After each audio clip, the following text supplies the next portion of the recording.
سلام علیکم بەناوی خۆم و بەناوی هەموو دکتۆر و کارمەندە بەڕێزەکانی نەخۆشخانەی میهرەبانی جوانترین پیرۆزبایی جەژنە پیرۆزەی لە گشت موسڵمانانی جیهان دەکەین بە تایبەتی کوردەکان لەوانیش بە تایبەتی تر نازدارە خۆشەویستەکانمان.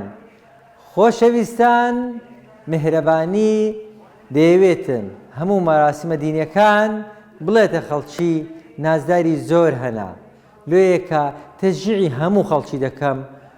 یەکەم جار بە خۆم کردم ئەو دەدەرێ مەم خەڵکی قوربانی بکەن لێرکانە بە دۆست و خۆشەویستەکانتان گۆشتی قوربانی بخۆن، قوربانی بکەن لە بۆ غەزەی، قوربانی بکەن لە بۆ فەقیرەکانی ئەفریقیای، قوربانی بکەن چونکە بەرزڕاگرتنی شەعائیری دینی نیشانەی تەقوای ئیمانە.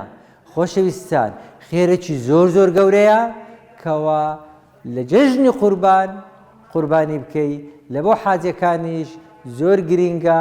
ڕۆژی عەرەفەی لە عەرەفەی ڕاوەستن و ئەو مەراسیمی حەج جێبەجێ بکەن لە بۆ ئەوانەی کە نەیانتانی حەج بکەن بەدڵ لەگەڵیان نین چونکە هەموومان دەمانەوێ خوای لە خۆمان ڕازی بکەین. دنیایەکی کورتە تەواو دەبی لۆیەکە داواش لە هەمووان دەکەم ئەوانەی گەورەنە جێژنانەی بدەنە منداڵەکان. هەرچەندە دەزانم موچە نییە پارە نییە بەڵام هەوڵدەن دڵەکانتان پڕ لە خۆشەویستی بکەن زەردەخەنەی بڵاو بکەنەوە.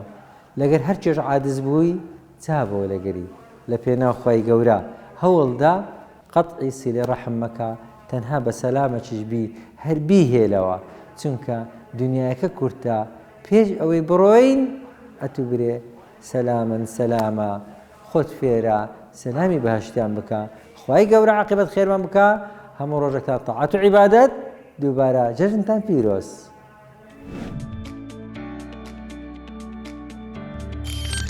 میهرەبانی دڵسۆزی و لێزانی